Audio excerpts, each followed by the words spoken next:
예, 새로운 한 주간의 시작인데 오늘 조금 아쉽습니다. 반등을 좀 이어갔으면 하는 바람들인데 뭐 늘 시장이 바람대로 가지 않고요. 지난주에 이제 하락폭이 컸기 때문에 걱정이 큰데 이럴 때 이제 좀 균형 잡힌 시각을 듣고 싶은데 이종우의 특별한 시선 매주 월요일 모시는 이종우 주식평론가 오셔서 말씀 여쭤보도록 하겠습니다. 어서 오십시오. 예, 안녕하세요. 지난주는 코스피도 그렇지만 이제 코스닥의 제약바이오를 중심으로 해서 코스닥이 급격한 하락을 맞았습니다. 그 변동성이 사실 아직까지도 좀 뇌리에 남아 있고요. 불안한 상황인데 코스닥이 이렇게 특별히 흔들렸던 이유는 무엇인가? 또 앞으로 어떻게 갈 걸로 보세요? 예, 뭐 무엇보다도 그 코스닥 시가총액의 30% 정도를 차지하고 있는 바이오 주식들의 하락이 굉장히 컸기 때문에 주가가 많이 하락했다라고 볼 수가 있습니다. 앞으로 보게 되면 일단은 아무튼 당분간은 조금은 좀 안정을 좀 찾지 않을까라는 생각은 듭니다. 그러니까 주가가 뭐 크게 떨어지거나 또 여기서 굉장히 크게 많이 올라가거나 이러지는 않을 걸로 보이고요. 그렇기 때문에 당분간은 조금 안정을 찾을 가능성이 높지만 중장기적으로 봤을 때는 불안한 요인들이 계속해서 상존하고 있기 때문에 시장이 그렇게 좋지는 않을 거라고 그렇게 생각이 됩니다. 크게 봐서는 역시 이제 바이오에 관한 그 얘기가 될 수밖에 없는데요. 그동안 바이오 주가를 보게 되면 기대에 의해서 주가가 상승을 하는 형태였거든요. 지난주 정도서부터 그것이 이제 본격적으로 하락을 하는 형태의 모양을 보였고요. 기대에 의해서 주가가 올라갈 때 보게 되면 제일 처음에는 종합주가지수가 떨어진다고 하더라도 주가가 떨어지지 않고 버티다가요. 어떤 일정한 그 수준이나 또는 계기가 되면 그때서부터 하락이 굉장히 빨라지는 형태가 나오거든요. 네. 이제 지난주에 그런 모습이었으니까 일단 그거에서 크게 벗어나지는 못한다라고 봐야 될 것 같고 결국 이거를 벗어나기 위해서는 바이오 주식들이 실적을 가지고 기대를 채워줘야 되는데 현재로서 봤을 때는 그게 상당히 좀 무망하다라고 볼 수밖에 없습니다. 그다음에 이번에 하락을 계기로 해서 바이오 성장에 대한 기대 이런 부분들은 어느 정도 한풀 꺾여버린 그런 상태이기 때문에 단순하게 이제 신약 개발 뭐 이런 거를 가지고 계속 주가를 끌고 가기는 쉽지 않다라는 생각이 들거든요. 그렇기 때문에 단기적으로는 좀 안정을 찾을 가능성이 있지만 중장기적으로는 계속해서 불안 요인이 상존해서 시장이 그렇게 좋지는 않은 형태가 될 걸로 그렇게 보입니다. 네. 코스닥 시장에 이제 흔들렸던 그 요인들까지 살펴봤습니다. 예, 실적 발표 이어지고 있습니다. 한미 반도체 실적이 나왔네요. 2분기 매출액은 28.8%가 늘었고요. 예. 이익단은 어떻게 나왔을까요? 영업이익은 248억 원, 전년비 32%가 늘어난 걸로 표면적으로만 보면 좋은 실적입니다. 다만 이제 시장의 기대치, 영업 컨센서스, 시장의 기대치와 어떻게 부합했느냐가 또 중요한 건데요. 주가는 0.5% 정도 오르고 있습니다. 네, 코스닥 시장 중심으로 살펴봤고요. 뭐 다행이라고 표현할까요? 그나마 이제 코스피 쪽은 코스닥보다는 조금 더 안정세를 나타내주고 있고, 특별히 이제 외국인들의 매수가 조금 들어오는 모양새를 나타내고 있는데요. 수급적인 변화도 좀 체크해 주십시오. 당분간 보게 되면 외국인들이 뭐 특별하게 시장에서 그 주식을 매도하거나 그런 것은 없을 거라고 보입니다.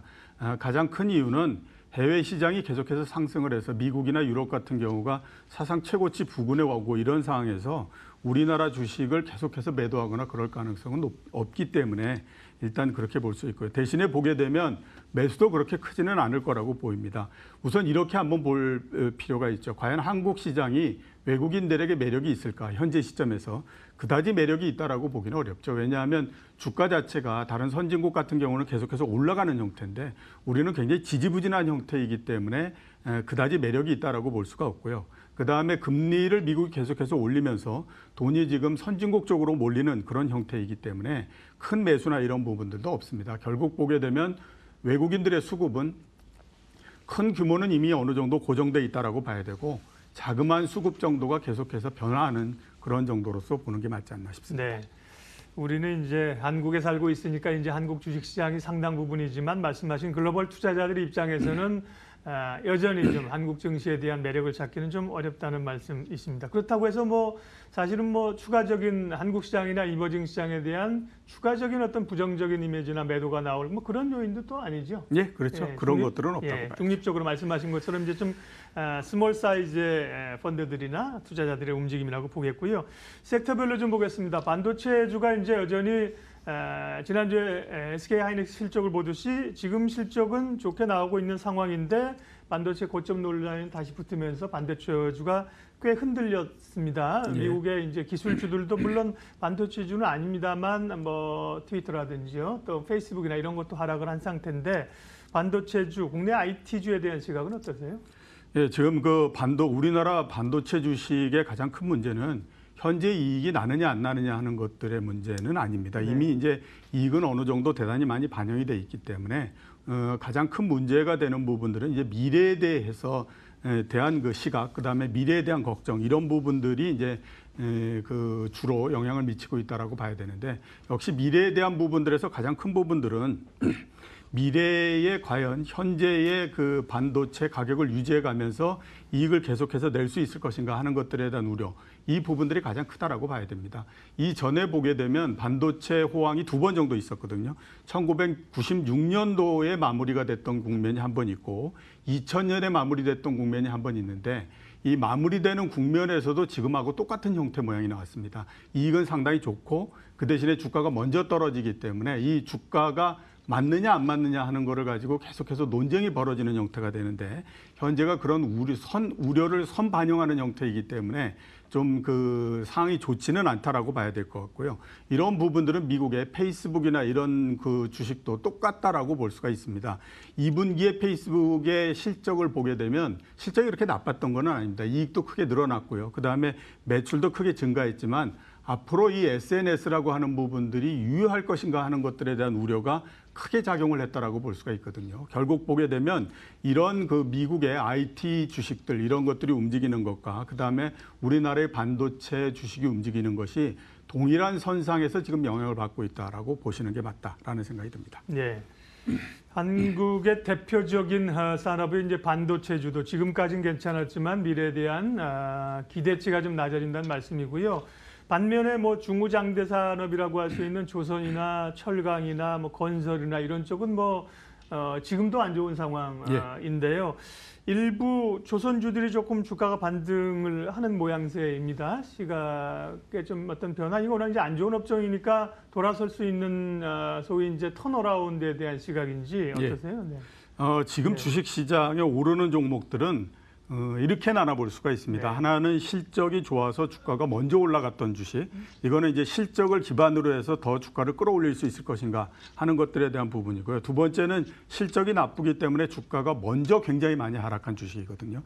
이거는 물론 실적이 안 좋긴 하지만 네. 그 주가가 굉장히 낮기 때문에 이거를 끌어올릴 수 있는 힘을 갖고 있는 그런 부분들입니다. 조선주는 이제 대표적으로 보게 되면 D에 속해 있다라고 볼 수가 있겠죠.